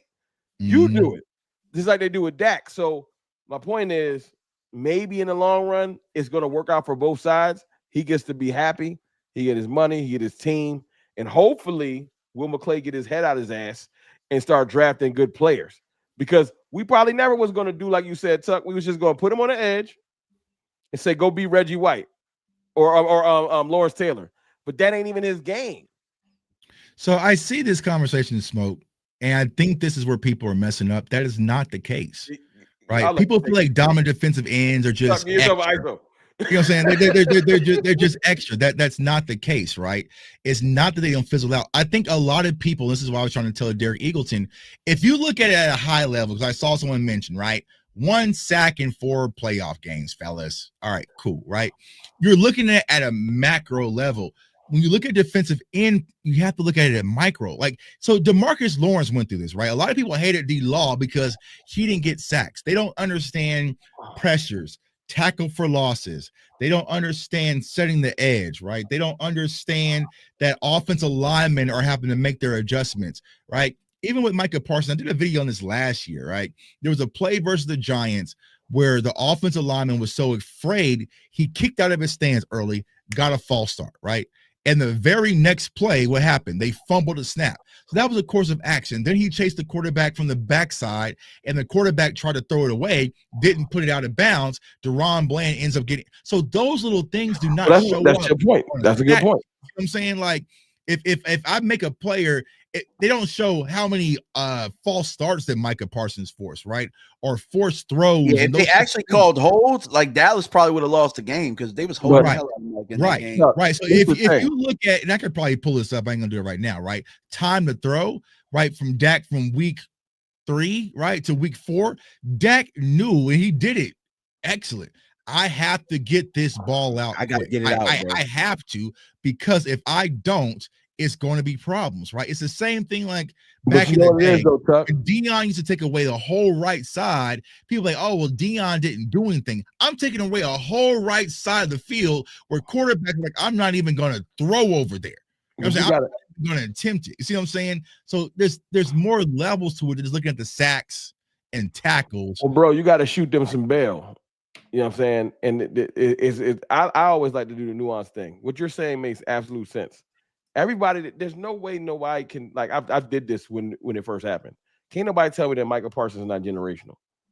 Right. Like, even the other day, he was playing out of his mind. You finally got a chance to see, my quarterback get busy. You know what I'm saying? But Michael was everywhere the other night. The problem is he's generational because everybody trying to find one of him. But this is my point, though, DMV. What's the best way to put this? I'm not gonna remove the emotion out of it because I'm an emotional person. Right. I got on this stream today. Y'all don't even know I got pulled over. I was emotional before I turned the light on. I was already angry. The emotion of it is, because everybody was out there was pay Micah. Y'all was all pay Micah a month and a half ago. Bro, right? We had so many profile pics changed. We couldn't tell who we was talking to. So everybody had the same thing. But now that he gone, it ain't just that he left. What I said is when he left, it was the way it looked like he turned his back on us. It was that letter. That's where this is coming from. So it's like, it's F me. It's like when a dude tried to bag a girl outside the club. Hey, sweetheart, you bad, all this extra stuff. She say, nah, then you hear F you B. You ain't cute anyway. So it's like, we all love Micah. But when Micah threw that Green Bay joint on, it was like, yeah, man, these facilities look way better than Dallas's. Of course. We got scorned. So everybody's just like, you know what? You ain't not show up in the playoffs anyway. Oh, now you mad at me. Yeah, I know. When you was arguing that for 4 years, you was arguing that same thing for 4 years. Now you mad at me though. You mad? And the other day, they felt we gotta be real. We felt vindicated. It's like, but we ain't at least we ain't lose. Right. Hey, we ain't win, but we ain't lose, and it is what it. I'm glad that thing is behind us because that joint been on our shoulder since it happened. We knew that game was coming. Right. Yeah. I mean, because we'll do the same thing. Let's say if Dak goes to the Steelers, right? It'll be, he never won anything in the playoffs anyway. Like we'll start lying, right? So I get they're gonna do that to Trey. They're gonna do that to Trey when he leaves. They're calling Thomas right now. They emotional. Yeah. So I understand it. You know what I'm saying? So it's like, I understand it, but it's like, bro, we got to get to the point where it's like, all right, let's get back to football. And there's no way you can tell me that Micah Parsons wasn't an impact player. If he so, ball this week, bro. Well, actually, you know what? Let's just do this on the live, right? Yeah, I was gonna say one time, bro, he beat Guyton like 2 times in a row. Dak got that joint out by the grace of God, bro. Because if Dak didn't get it out, Dak just this is where like people Dak trash. Nah, bro, he was playing. I don't know. He woke up in his zone that day because Micah was getting there in like a second. Just 2 months ago. Yeah, man, it was there. Even his teammates, even the teammates that didn't want him changed their profile pic to Micah. Bruh. The teammates that didn't want him. It's unfortunate, bro. All you got to do is type in the hashtag. But he gone though. It is what it is. Now, and he wasn't worth the money. He's not really no impact player. He only show up. I ain't gonna lie though. I say this though. I wouldn't have paid. I ain't giving him 48 or what he make? He making quarterback money now. 47. But apparently, according to Nick Heatman, they offered him 46. So like, For real? it's like, which is it? Did you Okay, want once him you or get would to you gonna 46, offer him then 46? it's out of my hands. Bro, it wasn't gonna work though. When you get to the point where, bro, Jerry said it the other day. If you listen to the interview from yesterday, Jerry said, "This is where you hear it got personal." You know what broke this whole thing? Since we putting this to bed right now, you know what broke it? It was that letter, yo. That letter when he said, "I no longer want to be a Cowboy." He said, "I don't want to talk to you no more." Jerry was. You can hear. Go listen to that joint if y'all want to. Hear the pain in his voice. He said, "Micah said stop calling him." So nah, he just using that as leverage, bro. Bro, he sounded hurt. Micah gave him what he wanted. Micah did was what TJ Watt and Myles Garrett did. They both did the same thing. No, I said I know what Micah was doing. I said Jerry was hurt behind it.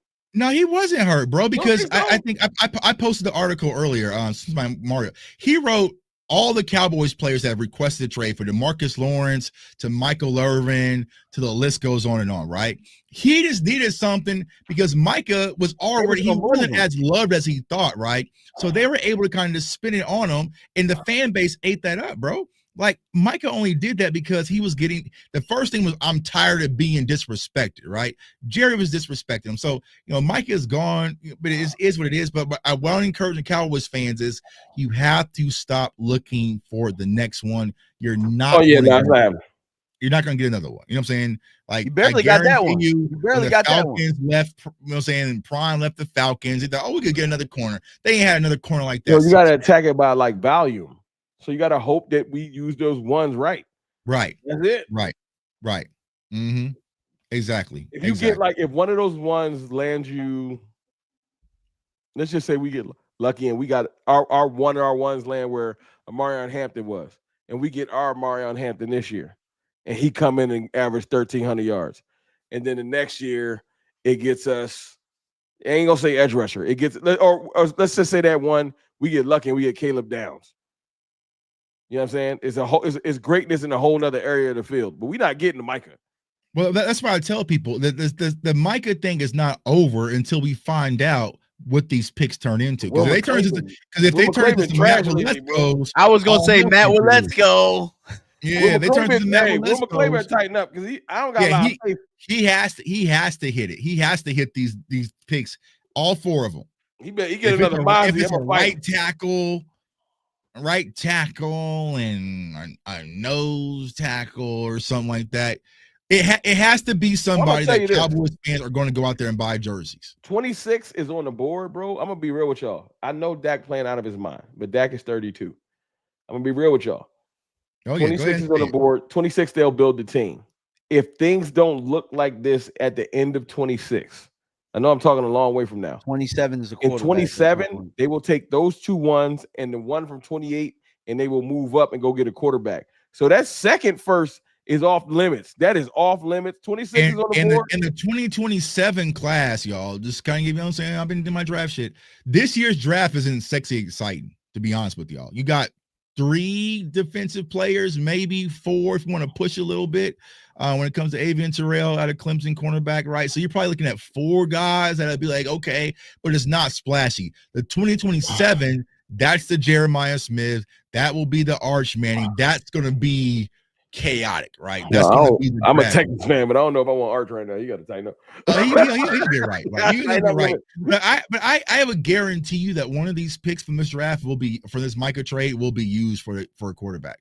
That's my point. Like, I know people don't want to hear it. Like, I'm the biggest Dak fan, but you don't trade in your Ferrari, get some gold chips for a definitive. No matter what, I can move up, because if you got 3 ones, you can move up. So one extra first round pick gives you, I could trade my first from the next year. Now I got 3 ones, right? And you could that's a bargaining chip. So the Cowboys have if Dak don't work out, because by that time, you talk about 2 years from now, Dak will have 1 more year left. Right. They will be willing to trade up and get somebody. I don't know who it is. That's a whole nother conversation. But I ain't gonna be naive that 33-year-old Dak won't be on the. Hey man, you can Mhm. go too, Mhm. and we'll be really starting over. That's when you'll be shipping CD out of town and starting over. So y'all better pray that things start clicking, or we gonna really rebuild it. Yep. Yeah, they're gonna strongly gonna consider it, bro. Because that 2027 draft class, that's the fun one. That's the exciting one. This year you'll have Caleb Downs will be exciting, splashy, Jordan Tyson, And that could be Jeremiah, funny. I could talk trash Jeremiah about Arch. Love, Don't let the maybe. Cowboys have a genuine chance of getting Arch just off general principle, off GP for my old heads in here. They would draft him just because of the I ain't got somebody that the looks name. like a Dallas Cowboy. Right. They would draft Arch Manning just off GP. Don't trip. Yeah. Absolutely, bro. Like absolutely. And put him right behind Zach. Hey, you sit behind Zach. So like now we're getting the draft talk, right? But yeah, Sellers, he'll move up, but this year's not going to be a quarterback centric draft. Like these quarterbacks aren't going to be exciting. About Drew Allard a lot of the going defensive talent is going to go earlier than expected. You know what I'm saying? You're going to have Anthony Hill probably go, Caleb Downs will probably go, Bain will probably go. Like those defensive players, they're going to be top 12-ish, right? Because the quarterback market isn't exciting, and even the wide receiver class isn't that strong, or running back class. So you're right. And I know y'all like that. How y'all get the draft? Because we just be flowing. It's just I like to be having a group chat live. Y'all be watching.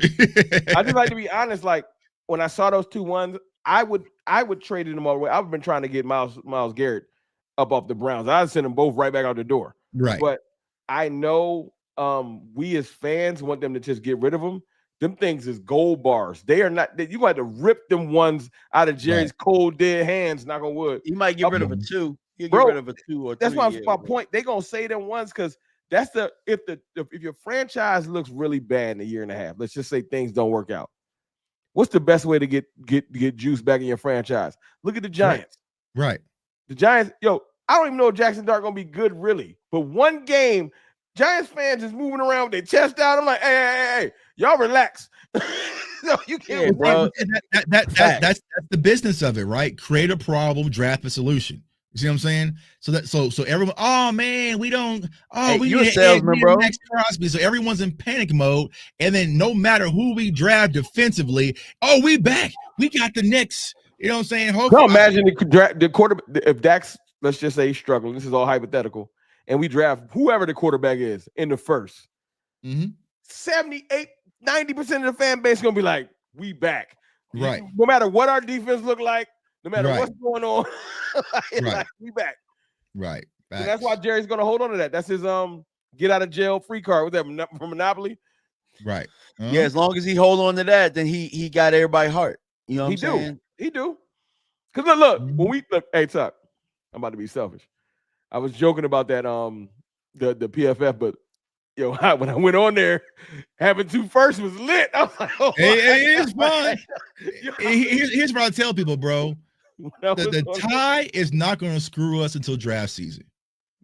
That's when it's going to push Green Bay back. It's going to push us back. Watch.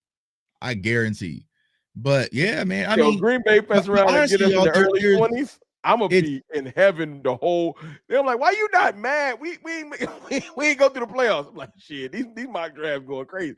Yeah. My draft this season with them 2 firsts is crazy. You know what I'm saying? But they probably killing me in the chat. You talking mock drafts? I'm sorry, y'all. I mean, shit, y'all. But here's the thing, bro. I'll say this before we dip. Cowboys fans, can we just be realistic and put the Kool-Aid cups down for a second? Just for a second, I'll let y'all pick them back up.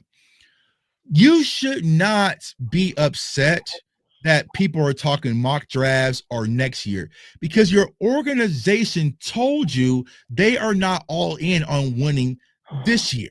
They've been telling you that, and all the moves they made this offseason was not about winning this year. When Jerry Jones said they had no intention of trading Micah Parsons prior to the draft, well, if you wanted to win this year, imagine we would have traded Micah before the draft and had these 4 first-round picks, and you could have got Amari Hampton, Abdul Carter, Tyler Booker, all sorts of shit, Travis Hunter. Like, they was not making decisions to win this year. So I don't understand why people get upset. It's like, oh, y'all already focused on next year. They're already focused on next year, y'all. Yeah, they do both. They dip their toe And we know it. Y'all know Yeah. y'all owner. They dip their toe on both. Like right now, this is the game that's being played. This all ties back together. Like I know it's like this is the game that's being played. The Cowboys is like, how good are we? Like in their little star room, how good are we really? Because we got like 4 games where it's like 2 games is like okay, and 2 games is like I don't know. So they're like, okay, like I said, the next 2 games, are we good enough? Because if we do show some fight, maybe they do make a lower tier trade. You know, like when we got Hankins, Jonathan Hankins, that right? type of trade to add to this team. Maybe they do go get a Justin Simmons or something. Like, you know what? I'll push a little chips. This year look decent.